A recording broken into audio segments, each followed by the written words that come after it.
어머니, 저희도 독립된 가정이에요. 미리 연락 없이 오시면 곤란해요. 며느리의 차가운 목소리가 아직도 귓가에 맴돕니다. 제가 새벽부터 장을 보고 온종일 부엌에 서서 정성껏 만든 반찬통을 건네받은 직후 제 코앞에서 현관문이 닫히던 그 순간의 충격을 저는 평생 잊지 못할 것입니다. 저는 올해 70살입니다. 남편을 일찍 여의고 혼자 아들 하나를 키웠습니다. 아니, 키웠다는 표현도 부족합니다. 저는 그 아이에게 제 인생 전부를 쏟아부었습니다. 32이라는 늦은 나이에 얻은 귀한 아들이었습니다. 주변에서는 이 나이의 첫 아이라니 고생이 이만저만이 아니겠어요 라며 혀를 끌끌 찼지만 저는 그 말이 틀렸다고 생각했습니다. 고생이 아니라 축복이었으니까요. 남편은 아들이 중학교에 들어가던 해 갑작스러운 심장마비로 세상을 떠났습니다. 40대 중반의 나이에 홀로 된 저는 그때부터 아버지와 어머니 역할을 동시에 해야 했습니다.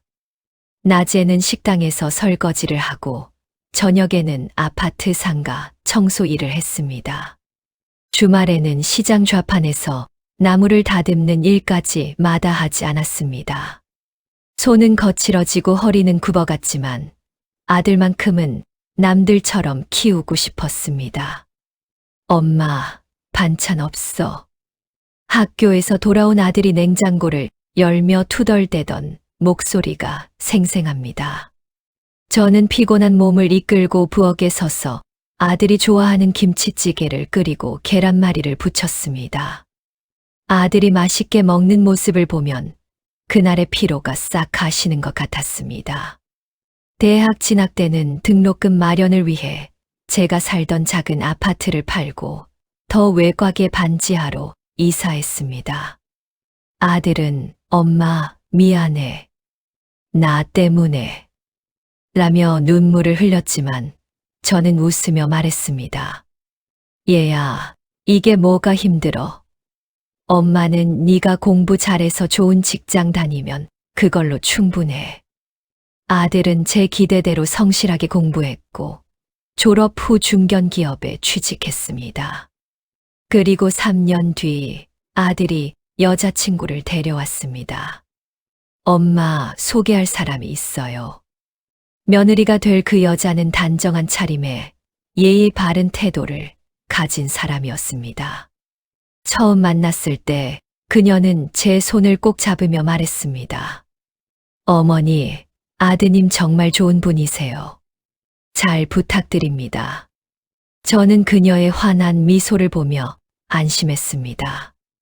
이 정도면 괜찮은 며느리를 만났구나. 우리 아들이 행복하겠구나. 결혼 준비는 제게 또 다른 시험이었습니다. 아들은 엄마, 우리 둘이 알아서 할게. 엄마는 신경 쓰지 마라고 했지만 제가 어떻게 가만히 있을 수 있었겠습니까? 저는 그동안 반지하 월세를 살며 모아둔 돈이 있었습니다. 통장 잔고를 확인할 때마다 가슴이 뛰었습니다. 이 돈이면 신혼집 전세 보증금에 보탤 수 있겠구나. 하지만 막상 결혼 이야기가 구체화되자 며느리 쪽 부모님은 요즘 시대의 전세는 불안하다며 매매를 원했습니다. 저는 망설였습니다. 제가 평생 모은 돈 전부와 퇴직금, 그리고 대출을 합치면 작은 아파트 하나는 마련할 수 있었습니다. 하지만 그렇게 되면 제 노후 자금은 사라지는 것이었습니다. 아들은 조심스럽게 말했습니다. 엄마, 미안해. 근데 장모님 말씀이 일리가 있어. 전세는 계약 끝나면 또 이사해야 하고. 엄마, 나중에 내가 꼭 보답할게. 저는 아들의 눈을 보며 결심했습니다.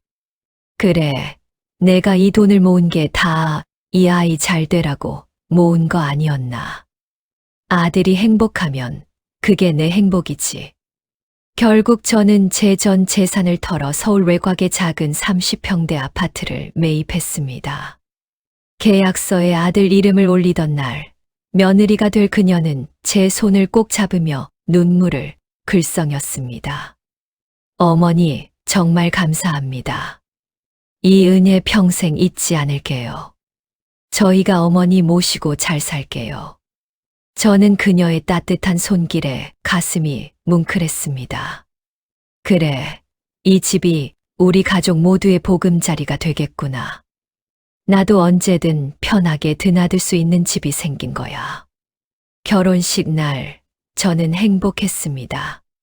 턱시도를 입은 아들이 신부와 함께 단상에 오르는 모습을 보며 눈물이 핑 돌았습니다.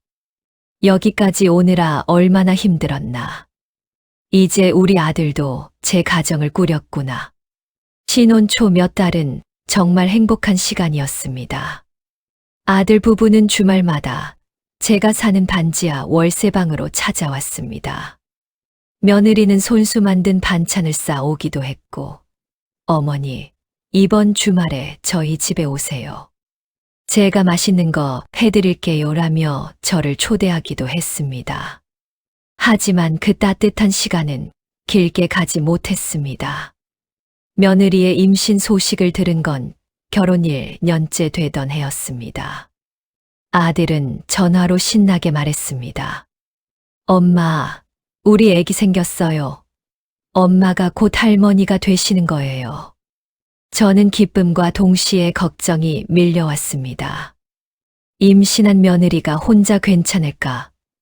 입덧은 심하지 않을까? 내가 가서 도와줘야 하나? 하지만 며느리는 제 걱정을 정중히 거절했습니다.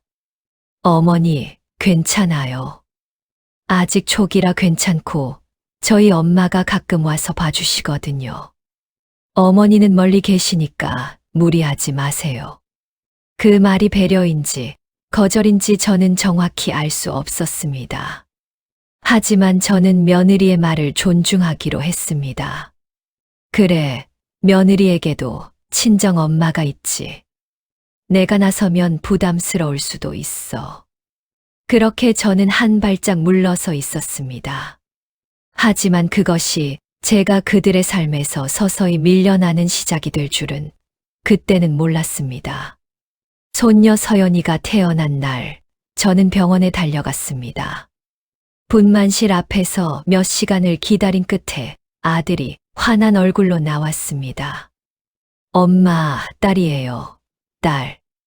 아들의 품에 안긴 작은 생명을 보는 순간, 저는 또다시 눈물을 흘렸습니다. 쭈글쭈글한 얼굴에 작은 손가락을 꼭 쥐고 있는 그 아이를 보며 이 아이를 위해서라도 내가 더 건강해야겠다고 다짐했습니다. 산후조리원에서 나온 후 며느리는 제게 전화를 걸어왔습니다. 어머니, 죄송한데요. 제가 회사 복직을 해야 해서요. 혹시 낮 시간에 서연이 좀 봐주실 수 있으세요? 어린이집은 아직 어려서 못 보내고. 저는 망설임 없이 대답했습니다. 그럼 당연하지. 내 손녀인데 엄마가 봐줘야지.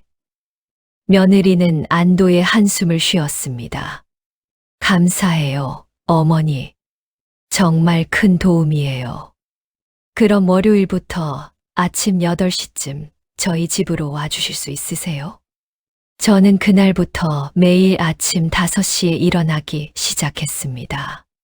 반지하 월세방에서 아들 부부가 사는 아파트까지는 버스를 2번 갈아타야 했습니다. 편도 1시간 반이 걸리는 거리였습니다. 70살의 몸으로 새벽 출근길 버스를 타는 일은 생각보다 힘들었습니다. 특히 겨울철에는 무릎 관절이 시큰거려 계단을 오르내리는 것조차 고통이었습니다. 하지만 손녀 서연이를 보는 순간 그 고통은 잊혀졌습니다. 아기는 제 품에서 방긋방긋 웃었고 제가 부르는 자장가에 새근새근 잠들었습니다. 저는 서연이의 기저귀를 갈고 분유를 타고 트림을 시키며 하루를 보냈습니다. 며느리는 저녁 6시쯤 퇴근했고 아들은 7시나 8시에 들어왔습니다. 저는 그때까지 서연이를 돌보며 기다렸습니다. 처음 몇 주는 며느리가 어머니 저녁 드시고 가세요. 제가 뭐라도 차려드릴게요 라며 만류했습니다. 하지만 한 달쯤 지나자 그런 말은 사라졌습니다. 어머니 고생하셨어요. 조심히 들어가세요. 며느리는 현관에서 서연이를 건네받으며 짧게 인사했고 저는 그대로 집으로 돌아가야 했습니다. 저녁 8시에 집을 나서면 집에 도착하는 시간은 10시가 가까웠습니다. 그 시간에 저는 혼자 라면을 끓이거나 편의점 도시락을 데워 먹었습니다. 그래도 며느리가 직장 생활하느라 힘들 텐데 내가 조금 참으면 되지. 저는 스스로를 달랬습니다. 하지만 몸은 솔직했습니다. 무릎은 점점 더 아파졌고 허리는 자주 결렸습니다. 병원에 가야 한다는 생각을 하면서도 손녀를 봐줘야 한다는 의무감에 미루기 일쑤였습니다. 그러던 어느 날 제가 오전에 갑자기 어지러워 쓰러질 뻔한 일이 있었습니다. 다행히 소파에 앉아 있다가 넘어지지는 않았지만 한참을 식은땀을 흘리며 앉아 있어야 했습니다. 서연이는 제 옆에서 울어댔고 저는 떨리는 손으로 아기를 안고 달래야 했습니다. 그날 저녁 저는 며느리에게 조심스럽게 말했습니다. 얘야, 내가 오늘 좀 몸이 안 좋았어. 미안한데 내일 하루만 쉴 수 있을까? 며느리의 표정이 순식간에 굳어졌습니다. 어머니, 그러시면 저는 어떡해요? 제가 회사 휴가를 내야 하는데 지금 프로젝트 마감이라 절대 못 빠져요. 아니, 그게 아니라 내가 오늘 좀 어지러워서. 어머니도 아시잖아요. 제가 얼마나 힘들게 복직했는지. 어머니가 안 계시면 저는 회사 그만둬야 해요. 며느리의 목소리에는 짜증과 다급함이 섞여 있었습니다. 저는 더 이상 말을 잇지 못했습니다. 알았어. 내일 갈게. 그날 밤 저는 반지하 방 침대에 누워 천장을 바라보았습니다. 손녀를 봐주는 일이 언제부터 도움이 아니라 의무가 되어버린 걸까요? 제가 아파도 쉴 수 없는 이 상황은 정상인 걸까요? 하지만 저는 다음 날도 버스를 탔습니다. 약국에서 어지럼증 약을 사서 먹고 무릎에 파스를 붙인 채 서연이를 돌봤습니다. 서연이가 돌이 지나자 상황은 더 복잡해졌습니다. 이제 아기는 걷기 시작했고 호기심이 왕성해져 집 안 곳곳을 뒤졌습니다. 저는 허리를 구부린 채 서연이를 쫓아다니며 위험한 물건을 치우고 넘어질 때마다 안아주어야 했습니다. 어느 토요일 오전 며느리에게서 전화가 왔습니다.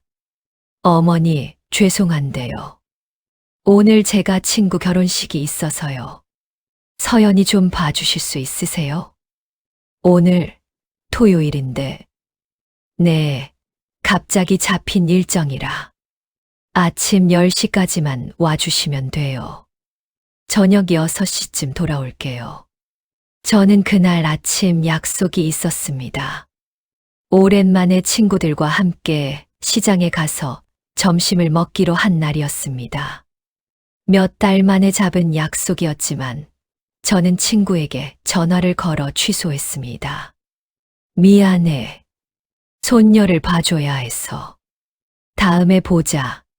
친구는 실망한 목소리로 말했습니다.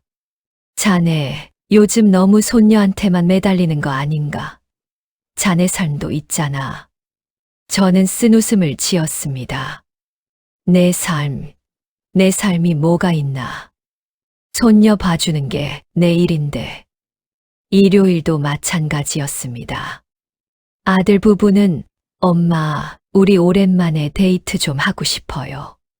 서연이 좀 부탁해요 라며 아이를 맡겼습니다. 저는 주말 이틀 내내 손녀를 돌보고 월요일 아침에도 다시 그 집으로 출근했습니다. 평일이든 주말이든 상관없이 제 시간은 손녀를 중심으로 돌아갔습니다. 제 병원 예약은 미뤄졌고 친구들과의 약속은 취소되었으며 제가 다니던 성당 모임도 나가지 못하게 되었습니다. 그러던 어느 날 저는 용기를 내서 말했습니다. 얘들아, 내가 다음 주 수요일에 병원 가야 하는데 무릎 검사를 좀 받아야 할 것 같아. 며느리가 난처한 표정으로 말했습니다. 어머니, 다음 주 수요일이요. 그날 제가 중요한 회의가 있는데 혹시 다른 날로 바꾸실 수 있으세요? 아니, 이미 예약을 해놔서. 어머니, 제가 그날 정말 회사 못 빠져요. 이번 프로젝트가 성공해야 제가 승진할 수 있어요. 어머니가 조금만 맞춰주시면 안 될까요? 저는 결국 병원 예약을 취소했습니다. 무릎은 날이 갈수록 더 아팠지만 며느리의 승진이 중요하다는 말에 제 건강은 뒷전으로 밀렸습니다. 그리고 며느리는 가끔씩 이런 말을 던졌습니다. 어머니, 그런데 저희도 독립된 가정이잖아요. 어머니가 미리 연락도 없이 저희 물건 만지시거나 하면 좀 불편해요. 그 말은 제가 설거지를 하다가 그릇 위치를 바꿨을 때 혹은 지저분한 거실을 치우다가 며느리의 화장품을 정리했을 때 나왔습니다. 저는 도와주려던 것뿐인데 며느리는 그것을 간섭으로 받아들였습니다. 아, 미안해. 내가 그냥 정리 좀 하려고. 어머니, 저희 집은 저희가 알아서 할게요. 어머니는 그냥 서연이만 봐주시면 돼요. 그 말에는 명확한 선이 그어져 있었습니다. 저는 이 집에 손녀를 돌보러 오는 사람일 뿐, 이 집의 가족은 아니라는 선이었습니다. 하지만 정작 제가 얘들아, 오늘 저녁에 내가 좀 일찍 가도 될까? 친구 만나기로 했거든 라고 말하면 며느리는 당황한 표정을 지었습니다. 어머니, 오늘요. 그런데 저희가 오늘 약속이 있어서 7시까지는 서연이 좀 봐주셔야 하는데. 아니, 내가 아침부터 지금까지 봤는데. 어머니, 그러면 저희 약속을 취소해야 하는데요. 어머니도 저희 입장 좀 생각해 주세요. 결국 저는 친구와의 약속을 또다시 취소했습니다. 그리고 7시까지 서연이를 돌보고 8시가 넘어서야 집으로 돌아갔습니다. 버스 안에서 저는 생각했습니다. 이게 정상인가? 나는 왜 내 시간을 스스로 선택할 수 없는 걸까? 하지만 손녀의 웃는 얼굴을 떠올리면 그 생각은 이내 사라졌습니다. 그래도 서연이는 날 좋아하잖아.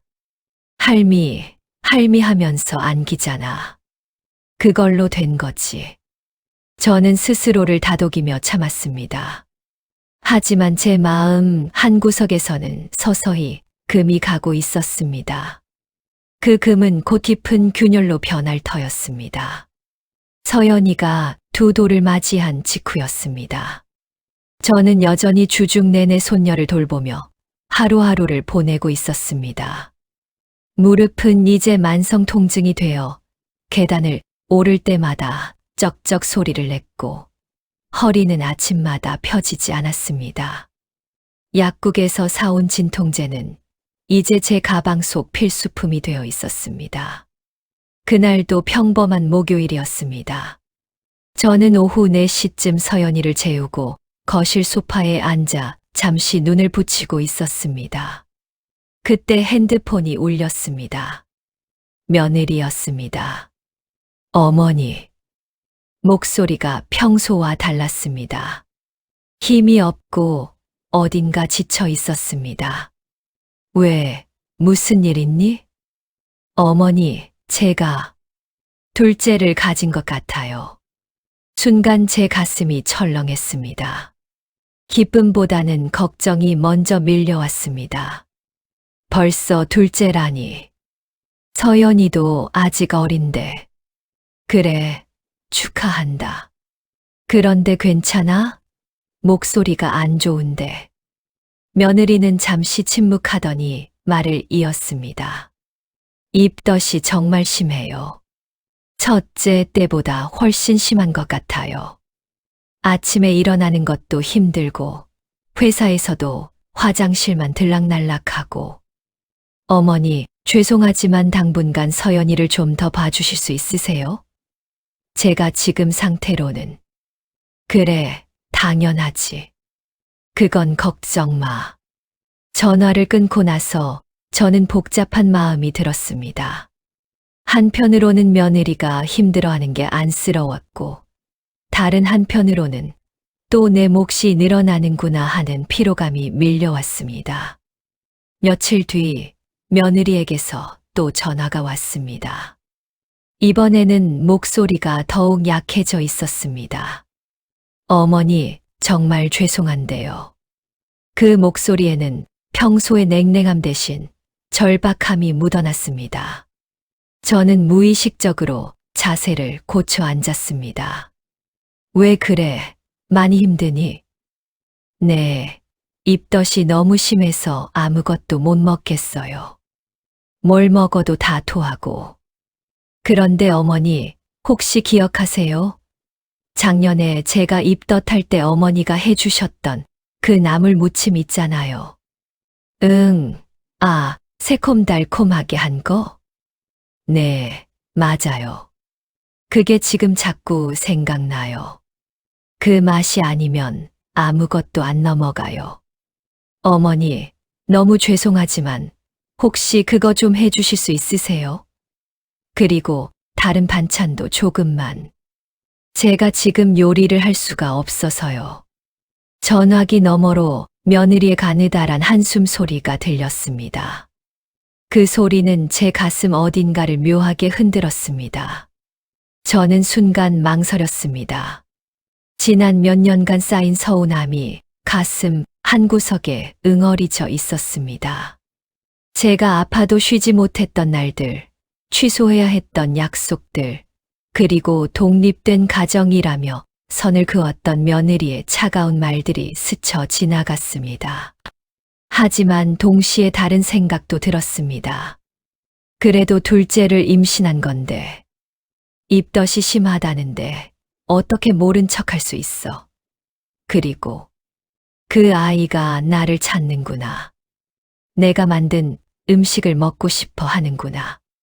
저는 제 자신이 한심하다는 걸 알면서도 그 작은 필요의 마음이 움직이는 걸 느꼈습니다. 며느리가 저를 필요로 한다는 사실, 제가 아직 이 가족에게 쓸모 있는 존재라는 확인, 그것이 저를 다시 움직이게 만들었습니다. 그래, 알았어. 내가 해줄게. 언제 필요해? 정말요? 어머니, 감사합니다. 가능하면 빨리. 제가 지금 너무 힘들어서요. 알았어. 걱정 마. 내일 아침에 만들어서 가져갈게. 전화를 끊고 나서 저는 한참을 멍하니 앉아 있었습니다. 창밖으로 해가 지고 있었습니다. 내일 아침에 반찬을 만들려면 새벽부터 움직여야 했습니다. 70살의 몸으로 그 고된 일을 또다시 해야 한다는 생각에 한숨이 나왔습니다. 하지만 저는 이미 결심한 상태였습니다. 그래, 이번만이야. 며느리가 힘들 때 도와주는 게 시어머니의 도리지. 나중에는 분명 고마워할 거야. 저는 스스로를 위로하며 지난 서운함을 억지로 삼켰습니다. 다음 날 새벽 5시 알람이 울리기도 전에 저는 눈을 떴습니다. 몸은 천근만근이었지만 저는 이를 악물고 일어났습니다. 간단히 세수를 하고 외투를 챙겨 입었습니다. 새벽 공기는 차가웠고 무릎은 더욱 시큰거렸습니다. 6시 첫 버스를 타고 전통시장으로 향했습니다. 이른 시간이었지만 시장은 이미 활기가 넘쳤습니다. 생선 굽는 냄새, 과일 장수 아주머니들의 호객 소리, 그리고 갓 나온 떡을 찌는 김이 시장 골목을 가득 채우고 있었습니다. 저는 채소 가게 앞에 멈춰 섰습니다. 아주머니, 시금치 싱싱한 거로 주세요. 그리고 콩나물, 고사리, 도라지도요. 어머, 손주 반찬 만드시나 봐요? 요즘 나물이 정말 좋아요. 상인 아주머니는 능숙한 손놀림으로 나물들을 골라 봉지에 담았습니다. 저는 지갑에서 10,000원짜리 2장을 꺼냈습니다. 카드를 쓸 수도 있었지만 시장에서는 현금이 편했습니다. 소고기도 좀 주세요. 국 끓이게 2근만. 정육점에서 소고기를 사고 건어물 가게에서 멸치와 다시마를 샀습니다. 장바구니는 점점 무거워졌습니다. 손잡이가 손바닥에 파고들었지만 저는 꾹 참았습니다. 집으로 돌아온 건 8시쯤이었습니다. 저는 쉴 틈도 없이 부엌으로 들어갔습니다.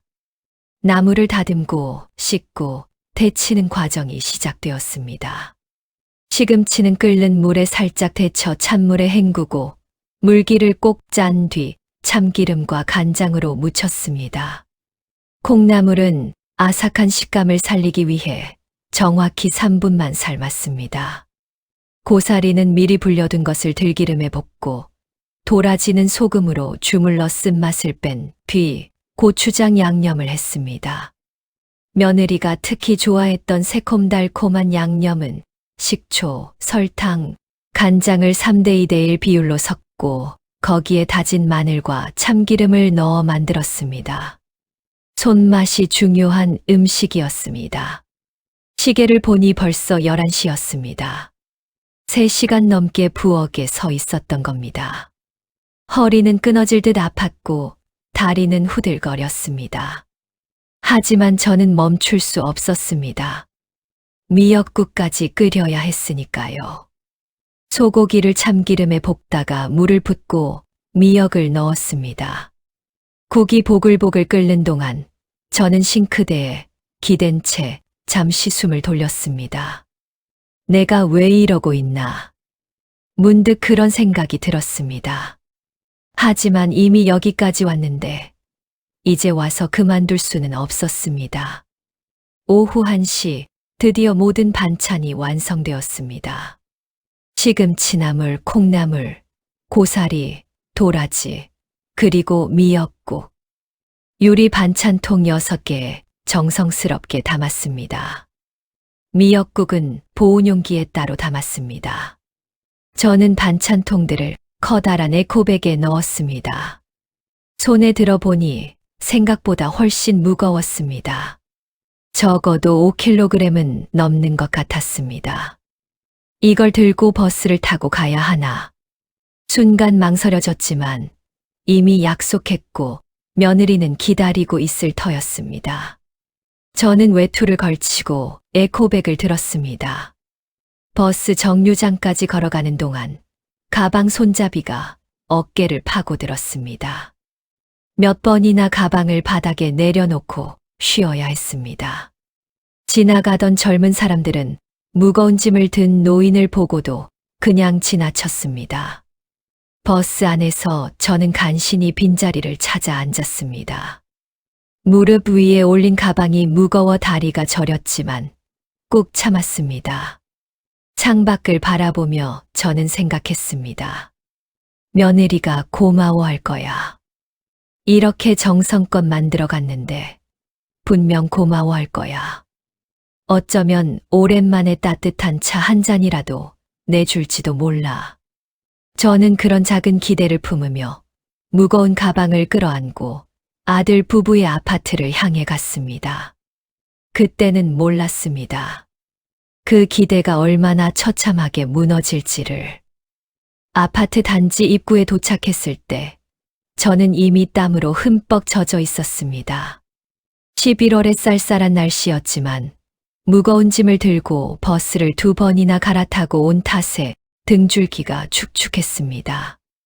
에코백의 손잡이는 제 손바닥에 깊은 자국을 남겼고 어깨는 결려서 고개를 돌리기조차 힘들었습니다. 엘리베이터 버튼을 누르고 기다리는 동안 저는 숨을 고르려 애썼습니다. 거울에 비친 제 모습은 처참했습니다.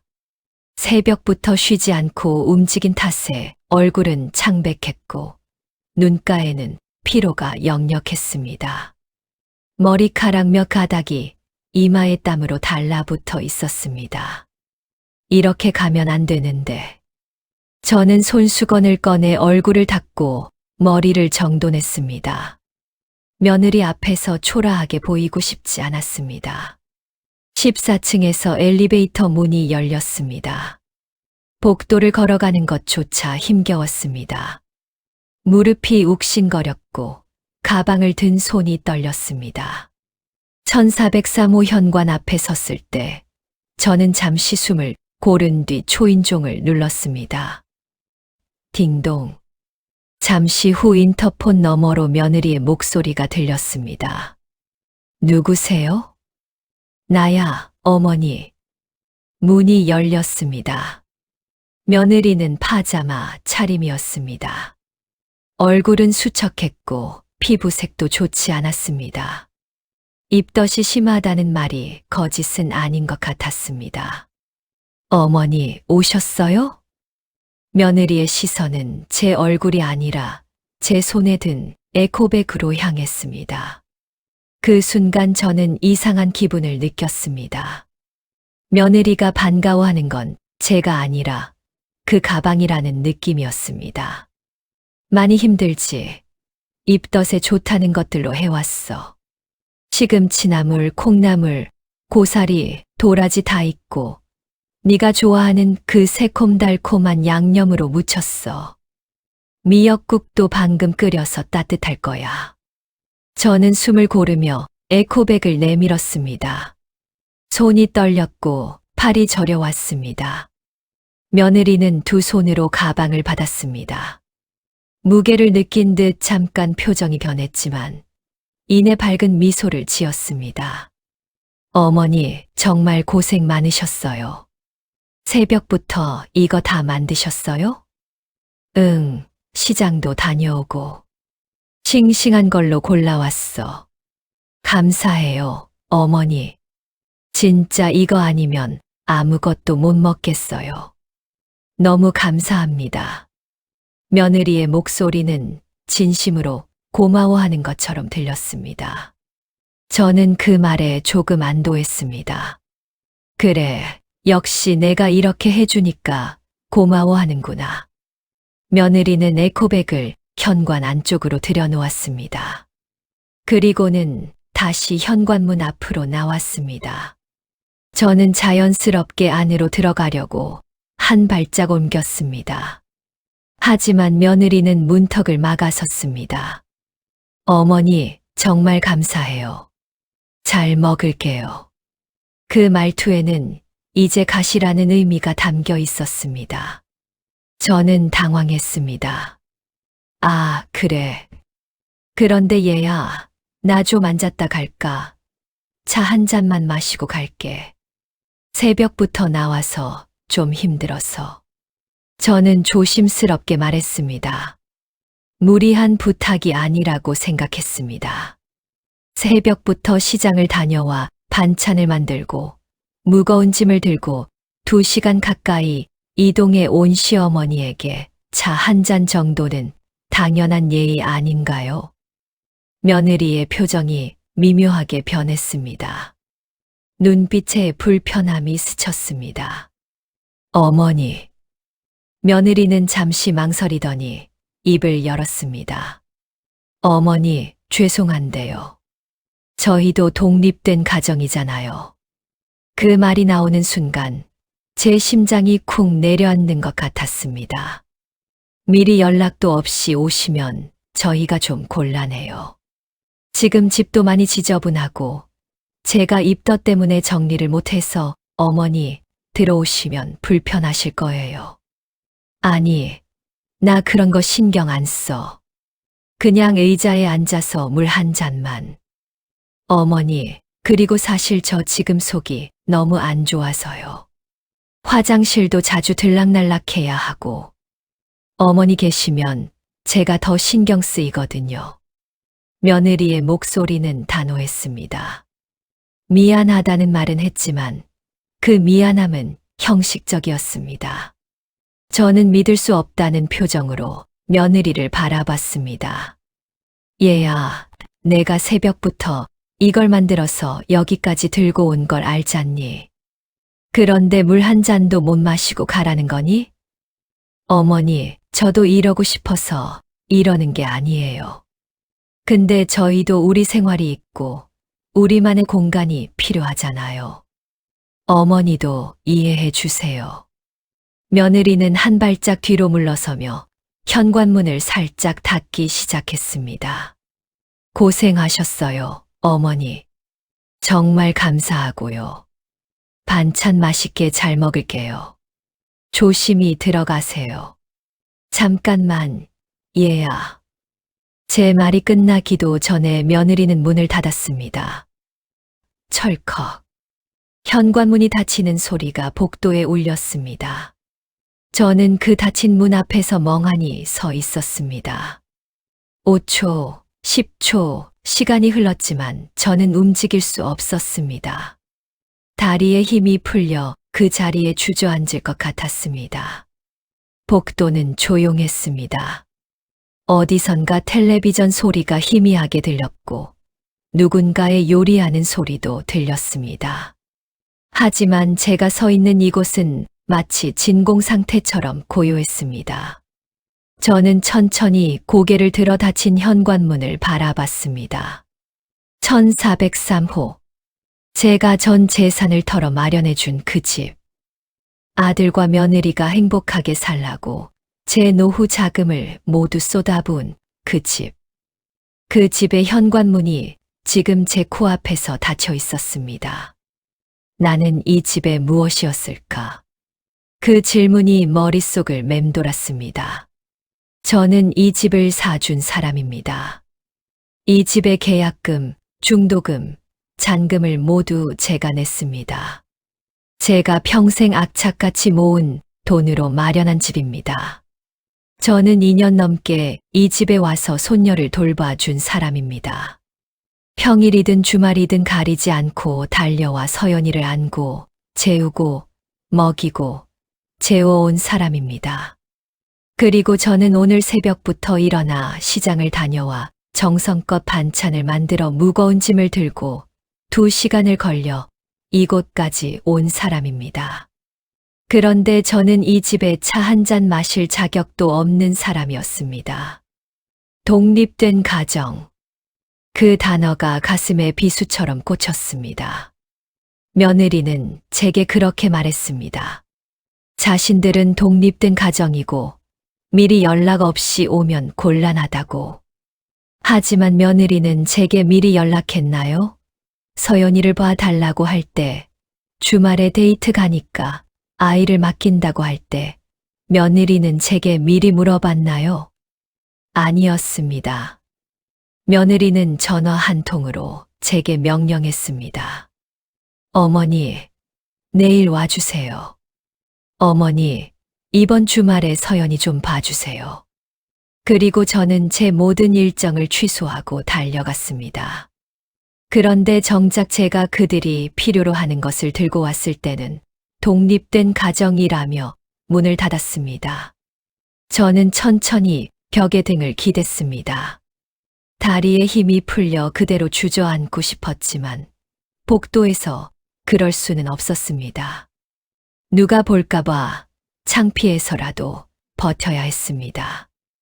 눈물이 날 것 같았지만 울 수도 없었습니다. 눈물보다 더 깊은 곳에서 무언가가 무너져 내리는 느낌이었습니다. 그것은 지난 몇 년간 제가 애써 쌓아 올렸던 믿음이었습니다.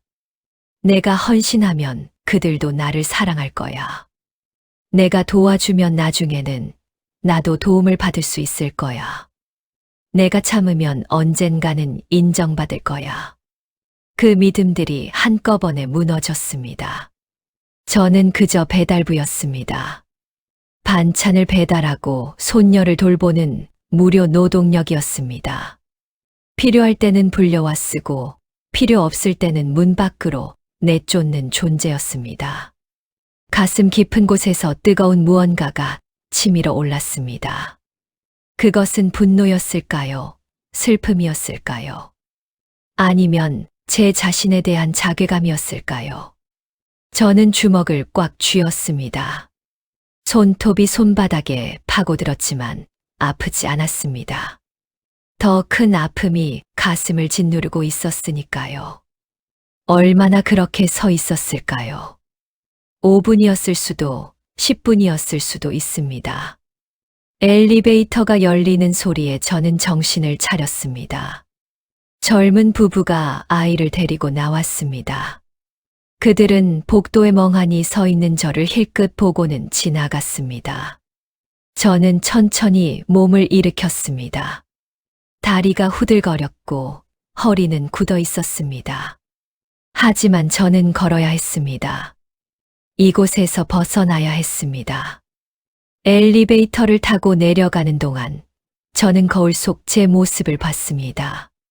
창백한 얼굴, 핏기 없는 입술, 그리고 텅 빈 눈동자. 그것은 패배한 사람의 얼굴이었습니다. 아파트 단지를 빠져나와 버스 정류장으로 걸어가는 길, 저는 자꾸만 뒤를 돌아봤습니다. 혹시 며느리가 쫓아나와 어머니, 미안해요. 들어오세요 라고 말할까 하는 희망 때문이었을까요? 하지만 아무도 쫓아오지 않았습니다. 버스에 올라 창가에 앉았습니다. 버스가 출발하고 아파트 단지가 점점 멀어졌습니다. 제가 전 재산을 들여 마련한 그 집이, 제가 문전박대당한 그 집이 시야에서 사라졌습니다. 집으로 돌아오는 2시간 내내 저는 한마디도 하지 않았습니다. 아니, 할 수 없었습니다.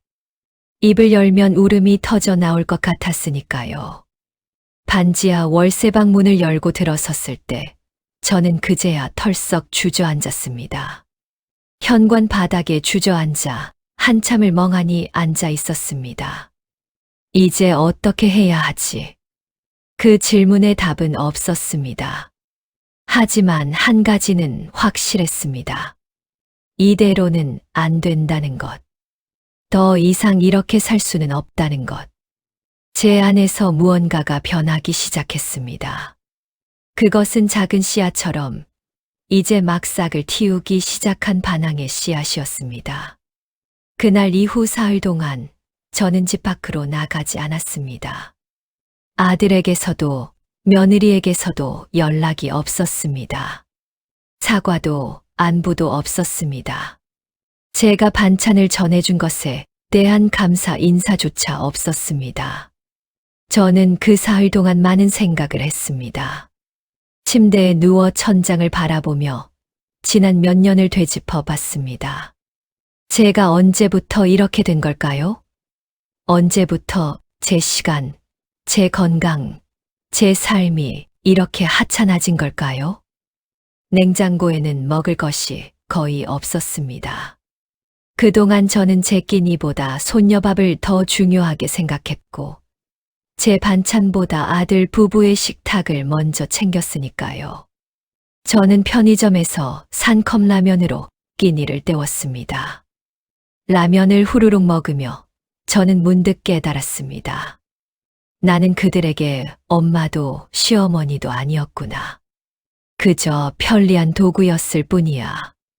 그 깨달음은 너무나 명확했고 동시에 너무나 고통스러웠습니다. 나흘째 되는 날 아침 휴대폰이 울렸습니다. 아들이었습니다. 저는 한참을 휴대폰을 쳐다봤습니다. 받아야 할까 말아야 할까. 손이 떨렸습니다. 결국 저는 전화를 받았습니다. 여보세요. 엄마, 나야. 아들의 목소리는 평소와 다름없이 가벼웠습니다. 죄책감도 미안함도 느껴지지 않았습니다. 그동안 잘 지냈어. 응. 엄마, 그게 다음 주부터 또 서연이 좀 봐주셔야 할 것 같아. 와이프가 입덧이 심해서 회사도 제대로 못 다니고 있거든. 엄마가 와주셔야 할 것 같아. 저는 할 말을 잃었습니다. 며칠 전 그 일에 대해서는 단 한마디 언급도 없이 당연하다는 듯이 또다시 손녀를 봐 달라는 요구였습니다. 엄마, 들어. 다음 주 월요일부터 가능하지? 얘야. 응.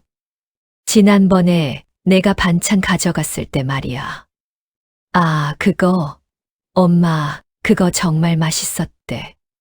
와이프가 엄청 잘 먹었어. 고마워. 아들의 목소리에는 아무 문제의식도 없었습니다. 그저 반찬이 맛있었다는 말뿐이었습니다. 제가 차 한 잔 마시지 못하고 문전박대당한 것에 대해서는 전혀 모르는 것 같았습니다. 아니, 알고도 중요하지 않다고 생각하는 것일 수도 있었습니다. 얘야, 그때 엄마, 미안한데 나 지금 회의 들어가야 했어. 다음 주 월요일 부탁할게. 8시까지 와주면 돼. 끊을게. 전화가 끊겼습니다. 저는 휴대폰을 들고 한참을 멍하니 앉아 있었습니다. 가슴 속에서 무언가가 부글부글 끓어올랐습니다. 분노였을까요? 서러움이었을까요?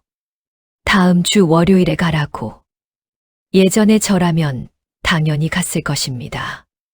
아들의 부탁이고 손녀가 있으니까요.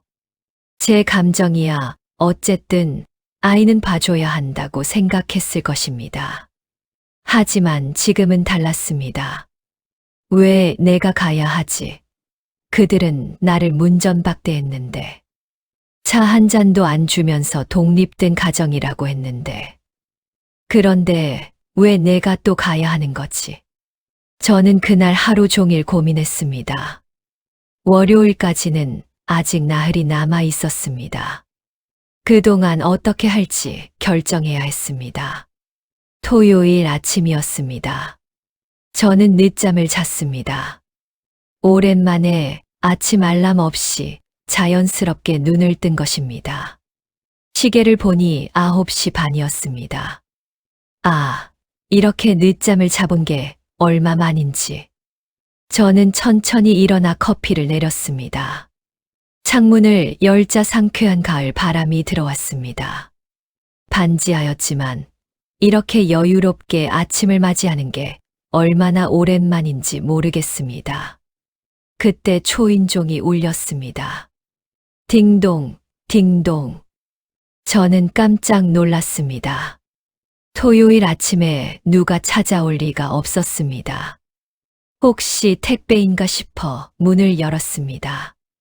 문 앞에 아들과 며느리, 그리고 서연이가 서 있었습니다. 엄마. 아들은 환하게 웃으며 인사했습니다. 며느리도 옅은 미소를 지었고 서연이는 할미 하며 제게 손을 뻗었습니다. 저는 순간 얼어붙었습니다. 너희 왜 여기 와? 엄마, 우리 왔어. 엄마 오랜만에 뵙네. 안 그래? 아들은 마치 아무 일도 없었다는 듯이 밝게 말했습니다. 그들의 얼굴에는 죄책감이라고는 눈곱만큼도 찾아볼 수 없었습니다.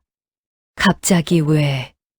엄마, 저희가 오늘 정말 급하게 약속이 생겼어. 친구 결혼식인데 완전 급한 거야. 어제 연락 왔는데 오늘이래. 미안하지만 서연이 좀 봐줘. 아들은 서연이를 제 쪽으로 밀어 넣으려 했습니다. 며느리는 이미 코트 단추를 잠그며 떠날 준비를 하고 있었습니다. 잠깐만. 저는 본능적으로 문을 막아섰습니다. 뭐해, 엄마. 빨리 서연이 받아. 우리 정말 급해. 너희 미리 연락했니? 응, 무슨. 미리 연락. 너희가 지난번에 뭐라고 했지? 독립된 가정이니까 미리 연락하라고 했잖아. 아들의 표정이 굳어졌습니다. 며느리는 눈빛을 피했습니다. 엄마, 지금 그게 중요해. 우리 정말 급하다니까. 나도 급해.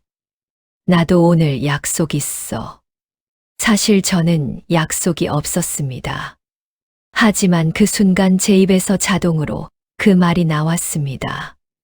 엄마, 무슨 약속? 취소하면 되잖아. 엄마, 약속이 뭐가 중요해? 아들의 그 말에 저는 가슴이 철렁했습니다. 엄마, 약속이 뭐가 중요해? 그 말이 제 가슴에 비수처럼 박혔습니다. 그동안 제가 얼마나 많은 약속을 취소했는지, 제 병원 예약을 얼마나 많이 미뤘는지, 그들은 알기나 할까요? 얘야, 나도 내 생활이 있어. 너희가 갑자기 와서 애 맡기고 가겠다는 건 안 돼. 며느리가 조심스럽게 입을 열었습니다. 어머니, 저희가 정말 급해서 그래요. 이번 한 번만 봐주시면 안 될까요? 이번 한 번, 지금까지 몇 번이었는데, 제 목소리가 떨렸습니다. 쌓여있던 감정이 터져 나오려는 걸 간신히 억누르고 있었습니다. 엄마, 지금 뭐 하는 거야? 우리 손녀잖아. 할머니가 손녀 봐주는 게 당연한 거 아니야? 당연해. 당연한 게 어디 있어. 저는 목소리를 높였습니다. 지난 며칠간 속에서 끌어올랐던 분노가 터져 나왔습니다. 너희는 내가 반찬 가져갔을 때 차 한 잔도 안 줬어. 독립된 가정이라며 문을 닫았어. 그런데 지금은 갑자기 와서 애 맡기고 가겠다는 거야. 그게 말이 돼? 아들은 당황한 표정으로 며느리를 쳐다봤습니다. 그때는 와이프가 몸이 안 좋아서. 나도 몸 안 좋아. 나도 70살이야. 무릎도 아프고 허리도 아파. 근데 나는 내 몸이 안 좋아도 쉬지 못했어. 너희가 부르면 무조건 달려갔어. 그런데 너희는? 며느리의 얼굴이 붉어졌습니다. 어머니, 저희가 그때는 이번 한 번만, 너희는 맨날 이번 한 번만이야. 주중에도 봐달라, 주말에도 봐달라, 밤에도 봐달라. 내 시간은 없어. 내 생활은 없어. 난 그저 너희 편의를 위한 도구일 뿐이야. 저는 더 이상 참을 수 없었습니다. 엄마, 왜 이래? 갑자기? 갑자기? 아니야. 나는 오랫동안 참아왔어. 너무 오래 참았어. 서연이가 분위기를 감지했는지 울기 시작했습니다. 며느리가 서연이를 안아달래려 했지만 아이는 계속 울었습니다. 엄마, 제발. 우리 정말 늦죠. 결혼식 시작하면 어떡해. 그 결혼식 가. 근데 서연이는 너희가 데리고 가든지 아니면 다른 사람한테 맡겨. 엄마, 나는 오늘 안 봐줘. 그리고 다음 주 월요일도 안 가. 저는 단호하게 말했습니다. 제 목소리는 떨렸지만 결심은 확고했습니다. 엄마, 진짜 이럴 거야. 그럼 나 회사 어떡해? 와이프 입덧 심한데 서연이는 누가 봐? 그건 너희가 알아서 해. 어린이집에 보내든지 베이비시터를 쓰든지. 베이비시터.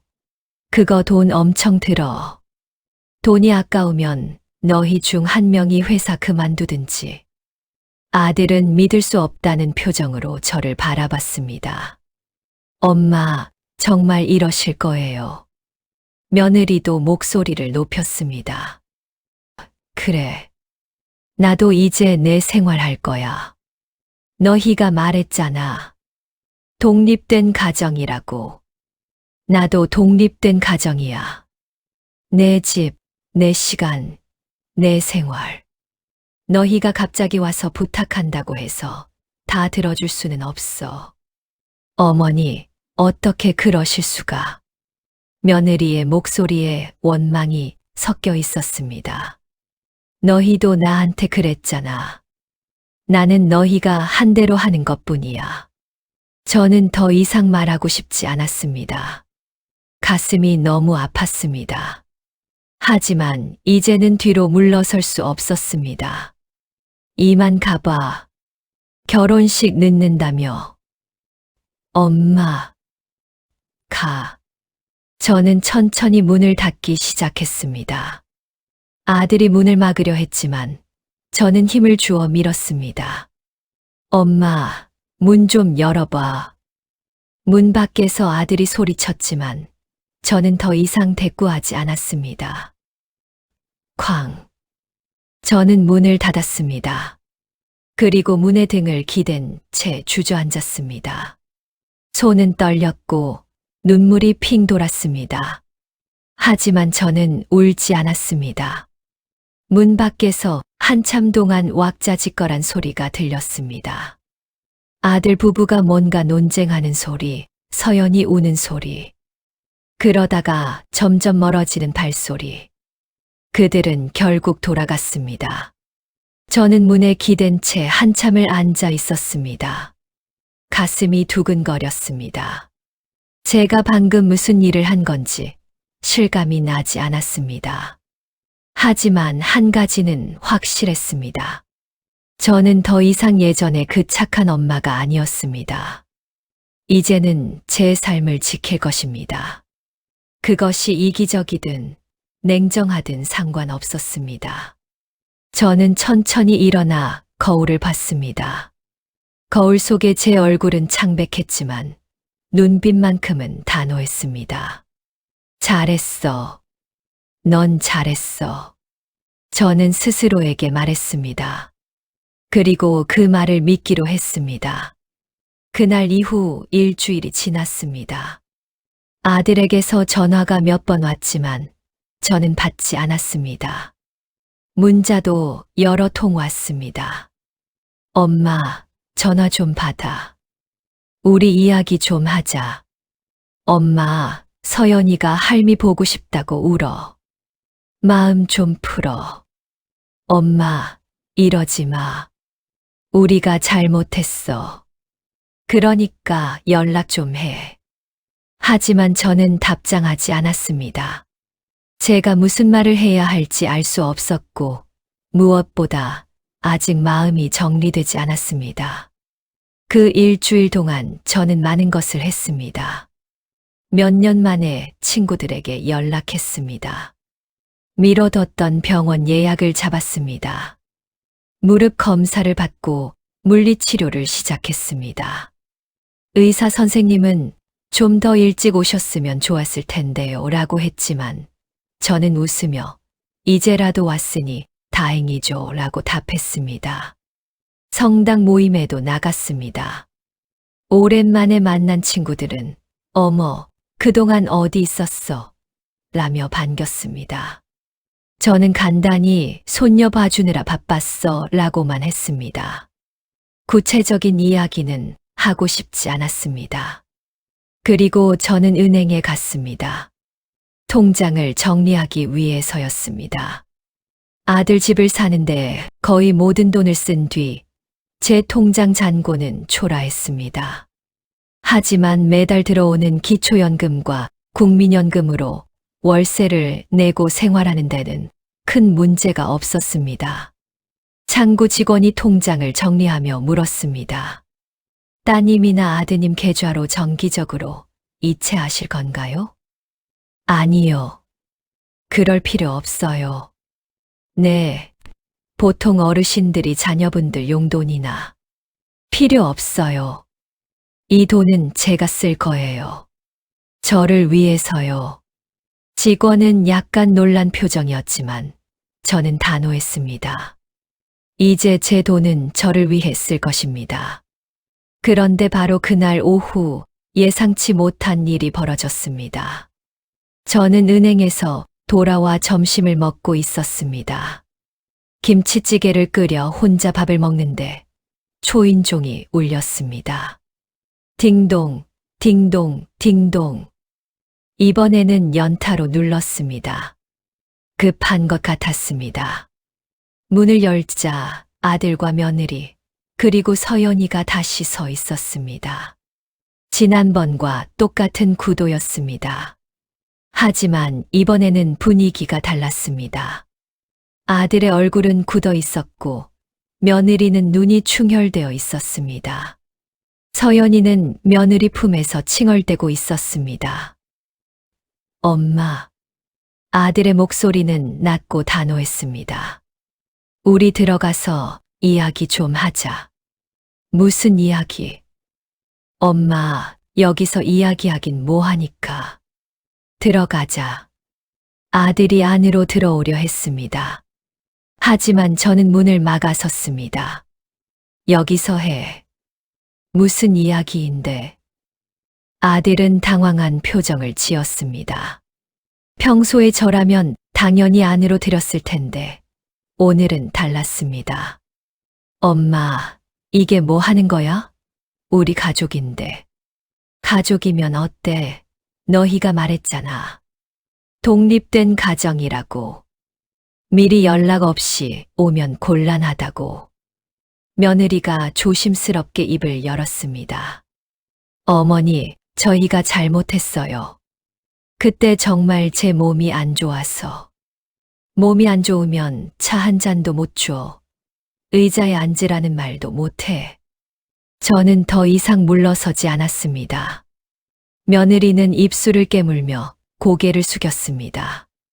아들이 대신 말했습니다. 엄마, 우리가 그때 좀 심했던 건 인정해. 미안해. 근데 엄마도 너무하시는 거 아니야?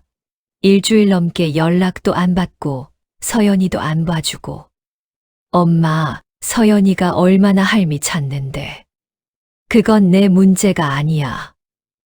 엄마. 아들의 목소리가 높아졌습니다. 엄마가 그렇게 이기적으로 나오시면 우리는 어떡해요? 와이프는 입덧으로 죽겠는데 서연이는 누가 봐요? 저는 회사 다녀야 하고 베이비시터. 그게 돈이 얼마인데요? 한 달에 200만 원이 넘어요. 그럼 어린이집 보내든지. 서연이가 아직 어려서 적응을 못해요. 계속 울고 아파서 결석하고. 엄마밖에 없어요. 아들의 목소리에는 절박함이 섞여 있었습니다. 하지만 저는 흔들리지 않았습니다. 나도 없어. 나도 너희를 도와줄 수 없어. 나도 내 생활이 있어. 며느리가 울먹이며 말했습니다. 어머니, 제발요. 저희가 정말 힘들어요. 어머니가 안 도와주시면 저는 회사 그만둬야 해요. 그럼 우리 가정 경제가. 그건 너희가 알아서 할 일이야. 제 목소리는 차갑게 식어 있었습니다. 아들이 화를 냈습니다. 엄마, 도대체 왜 이러시는 거예요? 우리가 뭘 그렇게 잘못했다고? 뭘 잘못했냐고? 저는 아들의 눈을 똑바로 쳐다봤습니다. 너희는 나를 사람으로 대한 적이 없어. 나는 너희에게 그저 편리한 도구였을 뿐이야. 필요할 때는 부르고 필요 없을 때는 내쫓았지.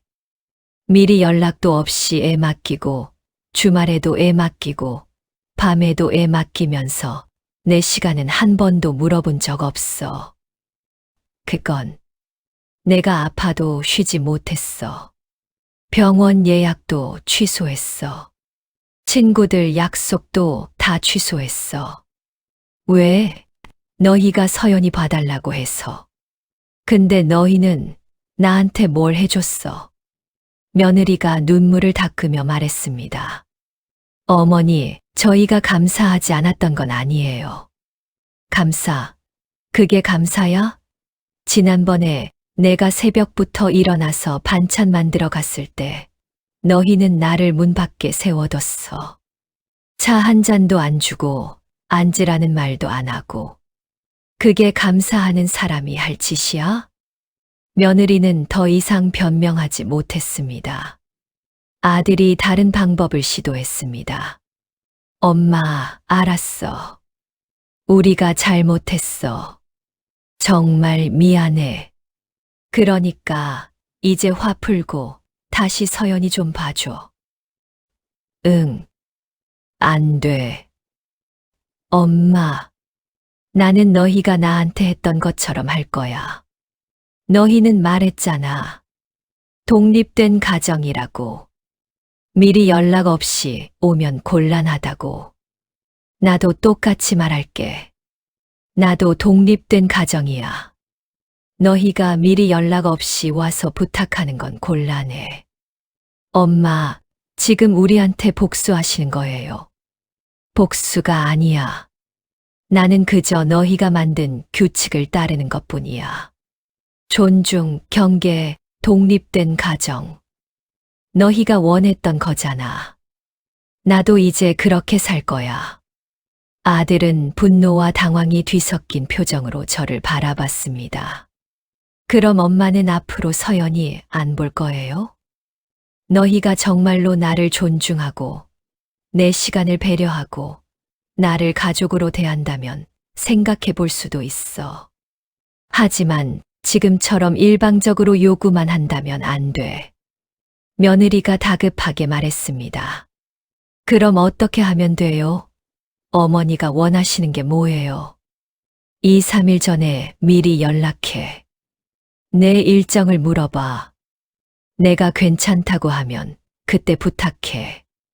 그리고 내가 너희 집에 갔을 때는 최소한의 예의를 갖춰. 차 한 잔이라도 내놓고 고맙다는 인사라도 제대로 해. 그렇게 하면 봐주실 거예요. 봐주는 게 아니야. 도와주는 거야. 나는 너희의 무료 노동자가 아니야. 나도 내 삶이 있는 사람이야. 아들이 비웃듯 말했습니다. 엄마, 그게 가능해요?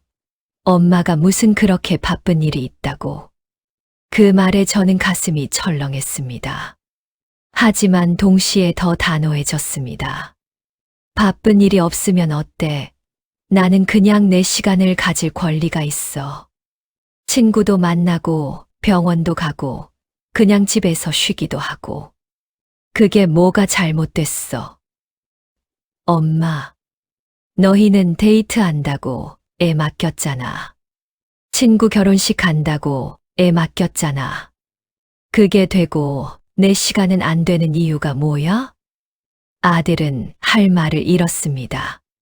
저는 천천히 그리고 단호하게 말을 이었습니다. 앞으로 너희가 진짜로 나를 존중한다면 나도 너희를 도와줄 수 있어. 하지만 지금처럼 당연하게 여기고 일방적으로 요구하고 나를 도구처럼 쓴다면 절대 안 돼. 이게 내 마지막 말이야. 며느리가 울음을 터뜨렸습니다. 어머니, 우리 정말 어떡해요? 그건 너희가 알아서 해결해야 할 문제야. 나는 더 이상 너희의 문제를 대신 짊어지지 않을 거야. 아들이 마지막으로 한 번 더 시도했습니다. 엄마, 그럼 정말 오늘은 안 돼요? 우리 정말 급한데. 안 돼. 엄마. 가. 더는 할 말 없어. 저는 천천히 문을 닫기 시작했습니다. 아들이 문을 막으려 했지만 저는 힘을 주어 밀었습니다. 엄마, 제발. 너희는 너희 약속이 있으니 바쁘겠구나. 그럼 이만 가봐. 쾅. 저는 문을 닫았습니다. 지난번보다 더 단호하게, 더 확실하게. 문 밖에서 한참 동안 소란이 이어졌습니다. 어머니, 문 좀 열어주세요. 엄마, 이러지 마. 하지만 저는 더 이상 대답하지 않았습니다. 문에 등을 기댄 채 저는 심호흡을 했습니다. 손은 떨렸습니다. 가슴은 두근거렸습니다. 하지만 이번에는 두려움이 아니었습니다. 그것은 해방감이었습니다. 저는 드디어 제 삶의 주인이 되었습니다. 더 이상 누군가의 그림자도 도구도 아니었습니다. 문 밖의 소리가 점점 잦아들었습니다. 발소리가 멀어졌습니다. 그들은 결국 돌아갔습니다. 저는 천천히 거실로 걸어가 창가에 앉았습니다. 햇살이 따스하게 들어왔습니다. 잘했어. 넌 정말 잘했어. 저는 스스로에게 말했습니다. 그리고 처음으로, 정말 처음으로 그 말이 진심으로 느껴졌습니다. 입가에 미소가 번졌습니다.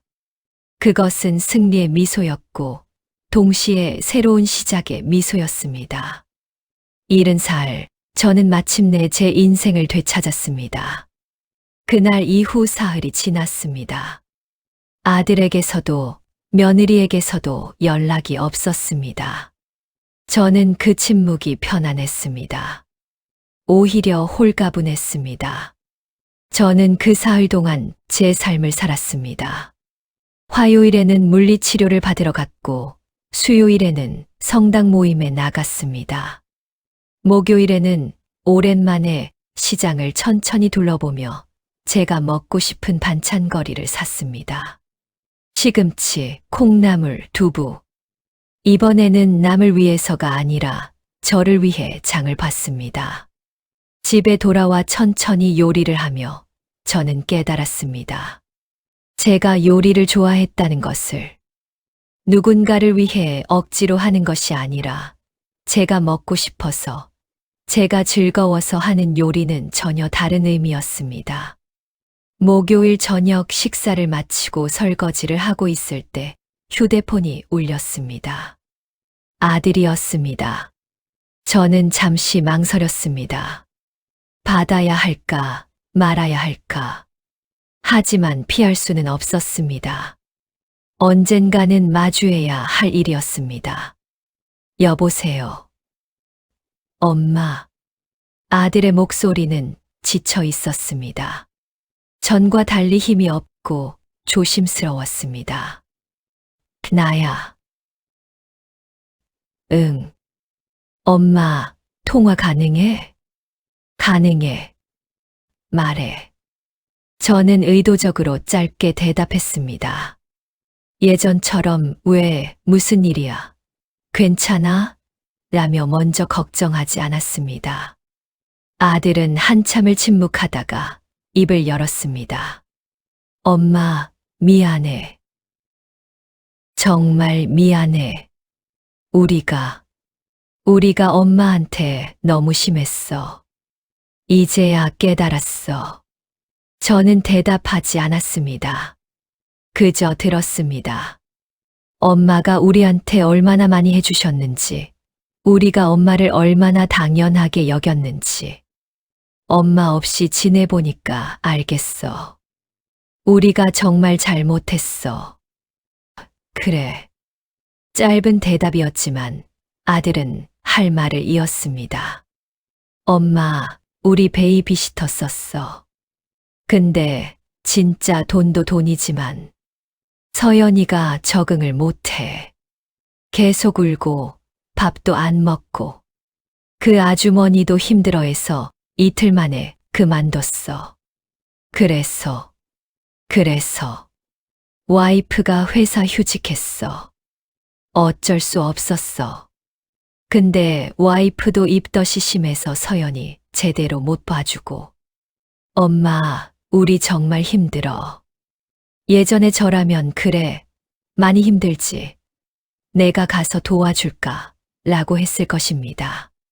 하지만 지금은 달랐습니다. 그건 너희가 해결해야 할 문제야. 엄마, 그렇게 매정하게 나오실 거야? 매정해. 나는 너희가 만든 규칙을 따르는 것뿐이야. 독립된 가정, 기억하지? 아들은 한숨을 쉬었습니다. 엄마, 우리가 잘못했다니까. 진짜 반성했어. 그러니까 제발 다시 서연이 좀 봐줘. 엄마 말씀대로 다 할게. 내 말대로 다 한다고. 응. 미리 연락하고 엄마 일정 물어보고 예의도 갖추고 엄마가 원하시는 대로 다 할게. 저는 잠시 생각했습니다. 아들의 목소리는 진심으로 들렸습니다. 하지만 말만으로는 부족했습니다. 말만으로는 안 돼.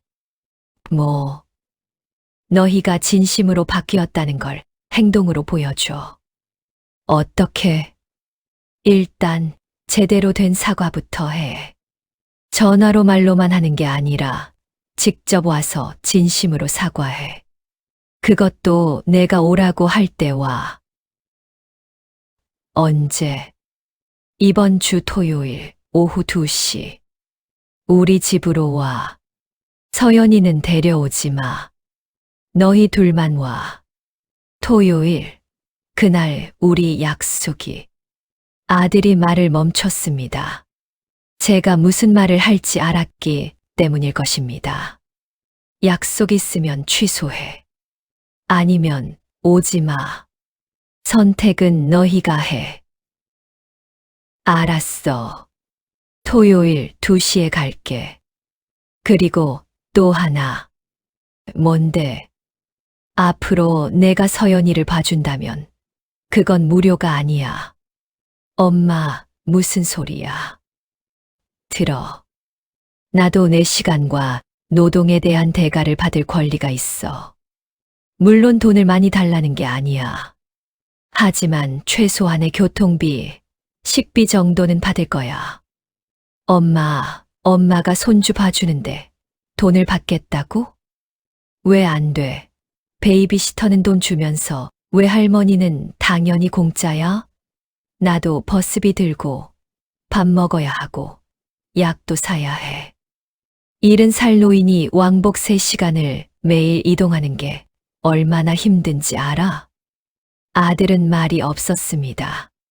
그게 싫으면 베이비시터 계속 쓰든지 어린이집 보내든지. 선택은 너희가 해. 알았어. 그렇게 할게. 그리고 마지막.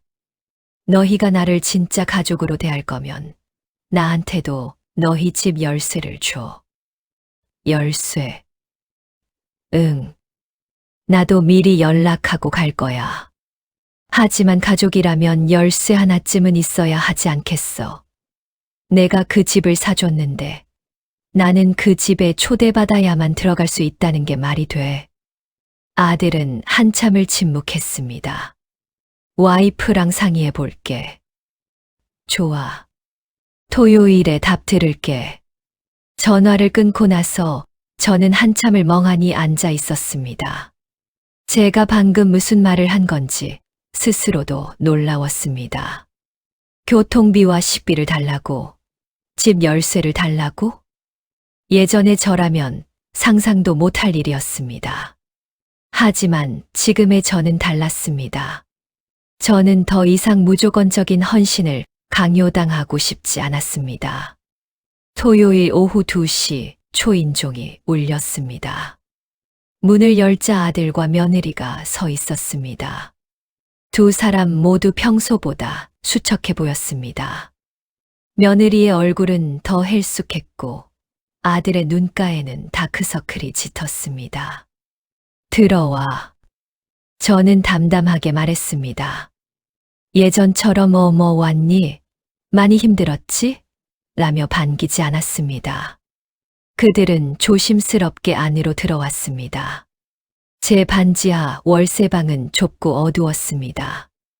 아들 부부가 사는 30평대 아파트와는 비교할 수 없을 정도로 초라했습니다. 아들이 주위를 둘러보다가 말했습니다. 엄마, 여기 습기가 많이 차네. 건강에 안 좋을 것 같은데. 여기가 내가 살 수 있는 곳이야. 너희 집 사주고 난 뒤에 남은 돈으로는 이게 최선이었어. 제 목소리에는 비난의 의미가 담겨 있었습니다. 아들은 고개를 숙였습니다. 앉아. 저는 그들을 작은 소파로 안내했습니다. 그리고 맞은편 의자에 앉았습니다. 차는 안 낼 거야.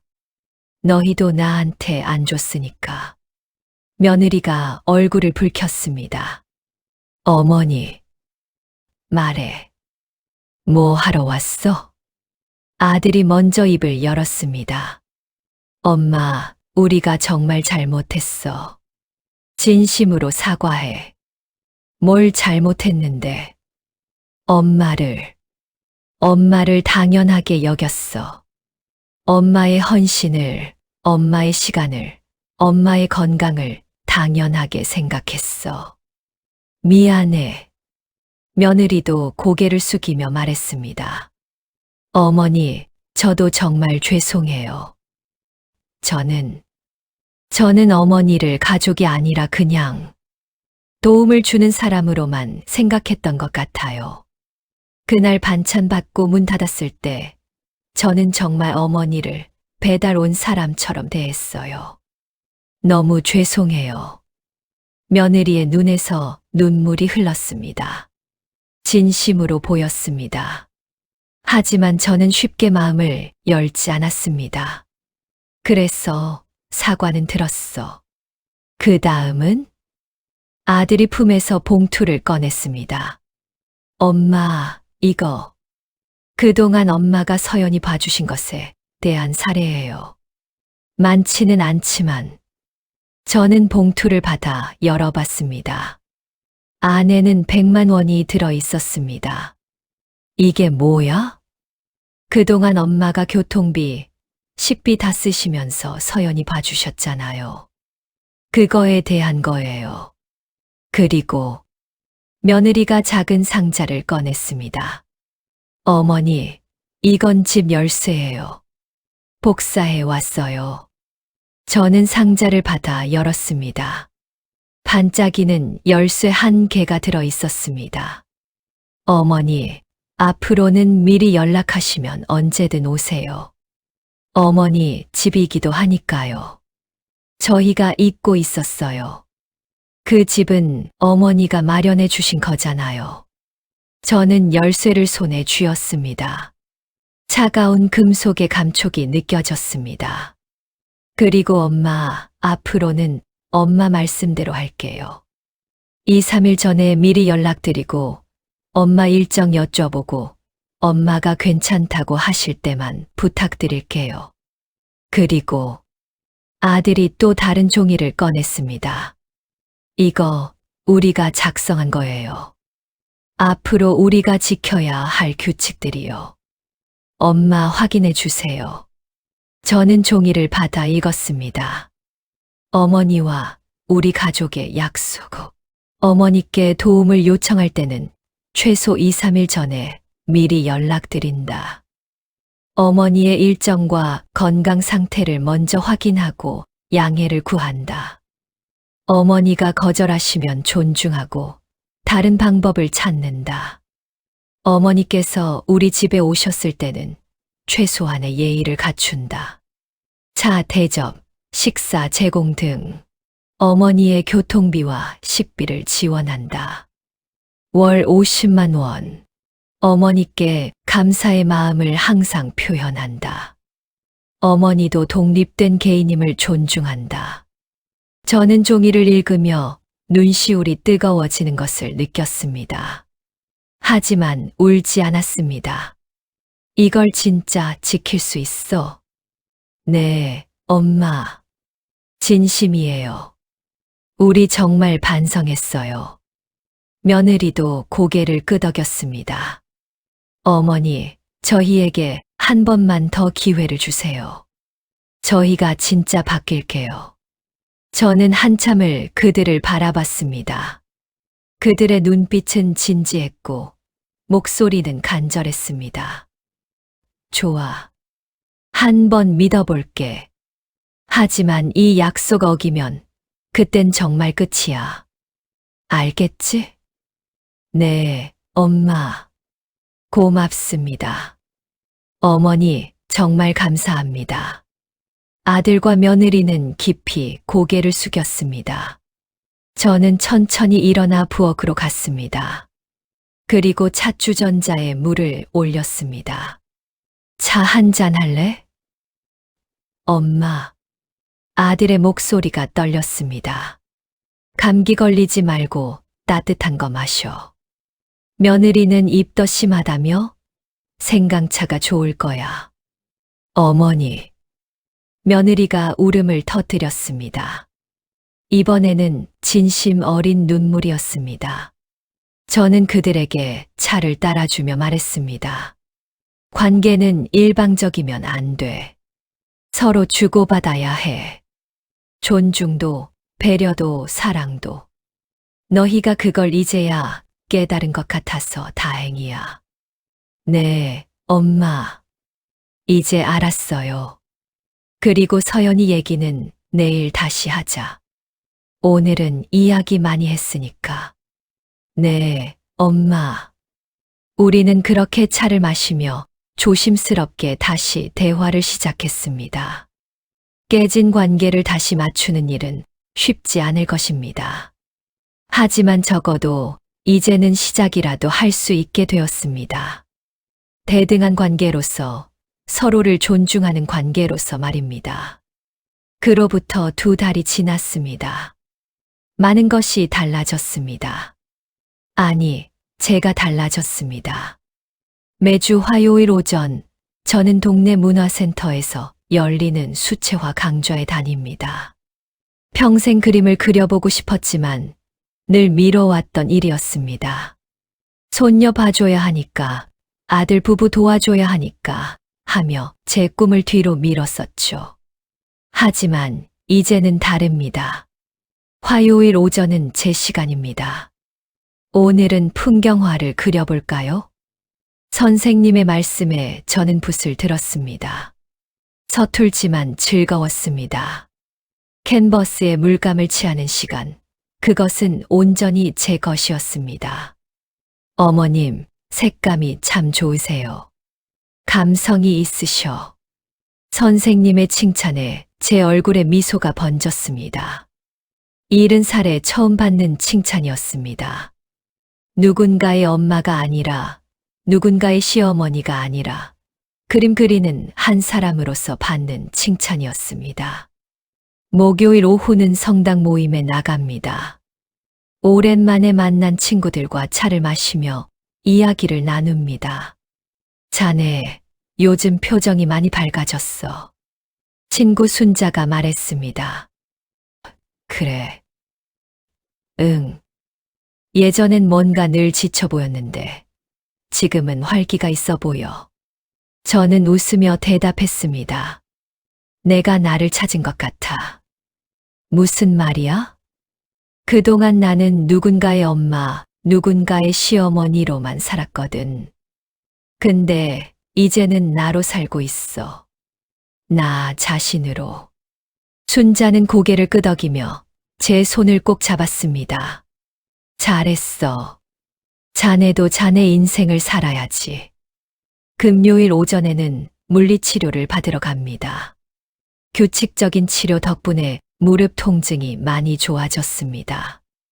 의사 선생님도 꾸준히 관리하시면 더 좋아질 거예요라며 격려해 주셨습니다. 제 통장에는 매달 50만 원씩 입금됩니다. 아들이 보내는 돈입니다. 처음에는 받기가 어색했습니다.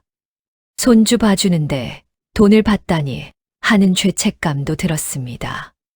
하지만 이제는 당당합니다. 이것은 제 노동에 대한 정당한 대가입니다. 저도 제 시간과 에너지를 쓰는 것이니까요. 그 돈으로 저는 제 삶에 투자합니다.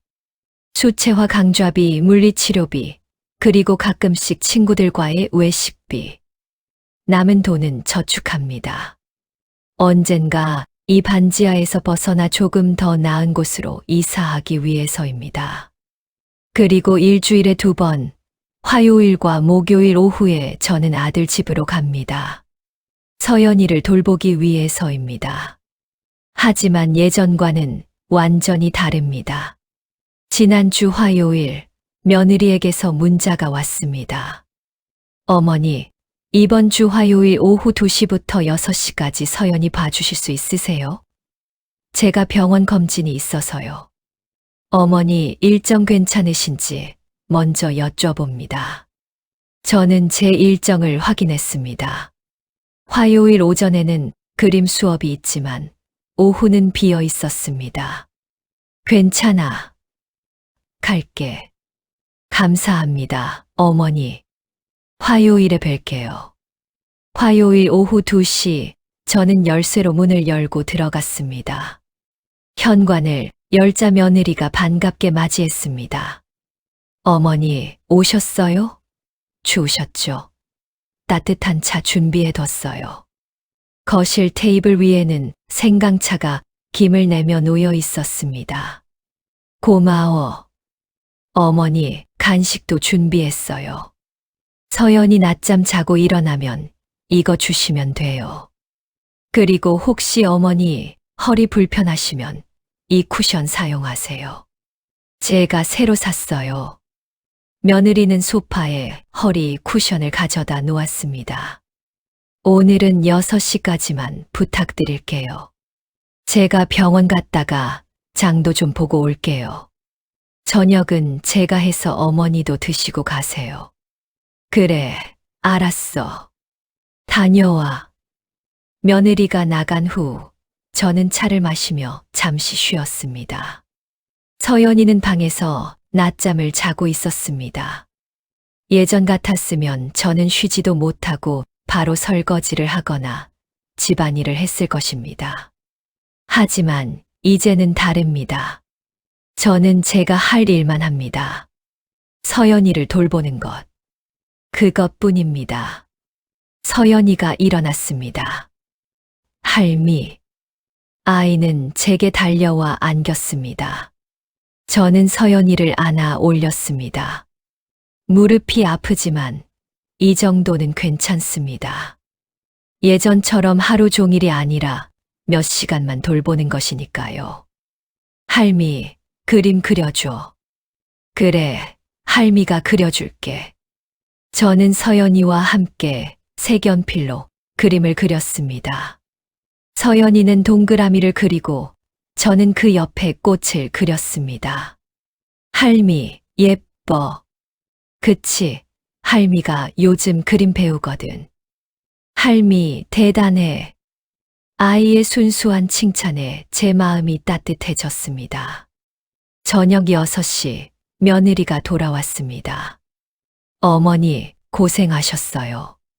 서연이 잘 지냈어요? 응, 잘 놀았어. 어머니, 제가 삼겹살 사왔어요. 구워드릴게요. 같이 드셔요. 며느리는 능숙하게 고기를 굽기 시작했습니다. 조금 뒤 아들도 퇴근했습니다. 엄마, 오셨어요? 고생하셨어요. 아들은 저에게 먼저 인사하고 서연이를 안아 올렸습니다. 엄마, 앉으세요. 제가 상 차릴게요. 우리는 함께 저녁을 먹었습니다. 예전처럼 서둘러 집에 가야 한다는 압박감이 없었습니다. 며느리와 아들은 제게 이런저런 이야기를 들려주었고, 저도 제 이야기를 했습니다. 엄마, 그림 수업 재밌으세요? 응, 재밌어. 다음 달에는 전시회도 한대. 와, 진짜요? 엄마, 우리도 보러 갈게요. 그래, 와라. 식사 후 며느리가 봉투를 건넸습니다. 어머니, 이번 달 교통비랑 식비예요. 고마워. 저는 자연스럽게 받았습니다. 더 이상 미안해하지도 거부하지도 않습니다. 이것은 제 권리니까요. 집으로 돌아오는 버스 안에서 저는 창밖을 바라보았습니다. 겨울 해가 지고 있었습니다. 하늘은 주황빛으로 물들어 있었습니다. 참 많이 변했네. 저는 생각했습니다. 2달 전만 해도 저는 문전박대를 당하고 눈물을 흘렸습니다. 제 존재가 무가치하다고 느꼈습니다. 하지만 지금은 다릅니다. 저는 이제 알고 있습니다. 관계는 일방적이어서는 안 된다는 것을. 존중은 서로 주고받아야 한다는 것을. 사랑도 헌신도 한쪽만 하는 것이 아니라는 것을. 제가 아들 부부에게 문을 닫았을 때 그들은 비로소 깨달았습니다. 제가 얼마나 소중한 존재인지, 제 시간이 얼마나 가치 있는지를. 그리고 저도 깨달았습니다. 제가 스스로를 소중히 여기지 않으면 아무도 저를 소중히 여기지 않는다는 것을. 집에 도착했습니다. 반지하 월세방이지만 이제는 제게 평화로운 공간입니다. 저는 외투를 벗고 따뜻한 물로 세수를 했습니다. 거울을 보니 제 얼굴에는 미소가 걸려 있었습니다. 잘 살고 있어, 나. 저는 스스로에게 말했습니다. 다음 날 아침, 저는 작은 노트를 펼쳤습니다. 며칠 전부터 쓰기 시작한 일기장입니다. 70살에 시작한 일기, 늦었지만 의미 있습니다. 2025년 12월 17일. 오늘은 화요일. 그림 수업에 갔다 왔다. 풍경화를 그렸는데 선생님이 칭찬해 주셨다. 기분이 좋았다. 오후에는 서연이를 봤다.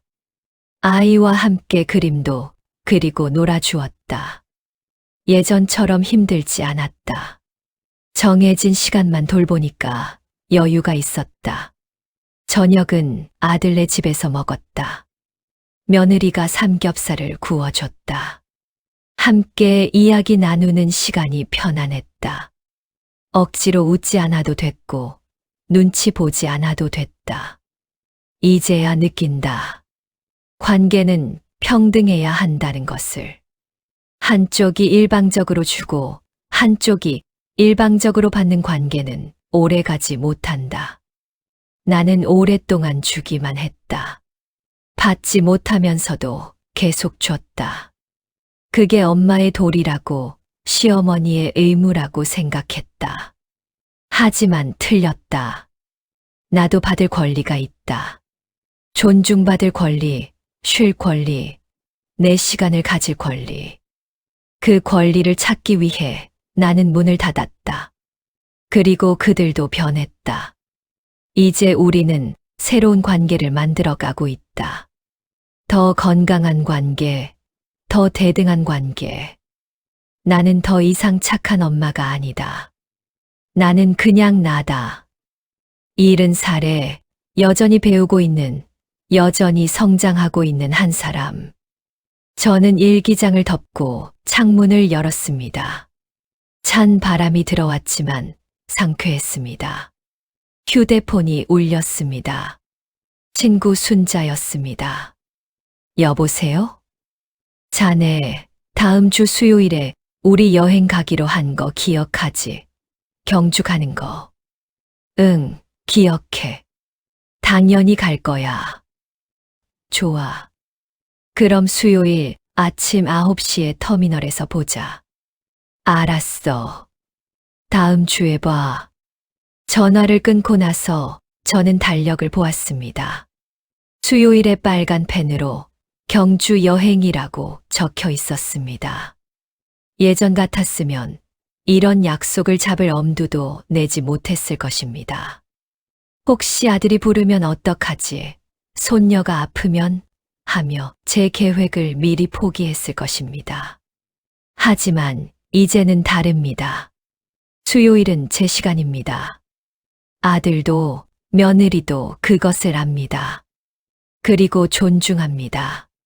저는 여행 가방을 꺼내 무엇을 챙길지 생각하기 시작했습니다. 가벼운 옷 몇 벌, 약, 그리고 카메라. 오랜만에 떠나는 여행이 기대되었습니다. 70살, 저는 이제야 제 인생을 살기 시작했습니다. 너무 늦었을까요? 아니요. 지금이 바로 시작입니다. 누군가는 이기적이라고 할 수도 있습니다. 손주를 돌보지 않고 자기 삶을 산다고요. 하지만 저는 압니다. 제가 행복해야 다른 사람도 행복하게 해줄 수 있다는 것을. 제가 저를 존중해야 다른 사람도 저를 존중한다는 것을. 제가 제 삶의 주인이 되어야 비로소 진정한 관계를 맺을 수 있다는 것을. 창밖으로 겨울 햇살이 들어왔습니다. 비록 반지하지만 그 햇살은 따뜻했습니다. 저는 그 햇살을 받으며 미소 지었습니다. 괜찮아. 나는 잘하고 있어. 그리고 그 말은 진심이었습니다. 제 인생의 시계는 이제 저를 위해 움직이고 있습니다. 72년을 다른 사람을 위해 살았다면 이제 남은 시간은 저를 위해 살 것입니다. 그것이 이기심이 아니라 자기 사랑이라는 것을 저는 이제 압니다. 그리고 그 자기 사랑이야말로 진정한 관계의 시작이라는 것도. 겨울은 춥지만 제 마음은 따뜻합니다. 봄은 곧 올 것입니다. 제 인생의 새로운 봄이.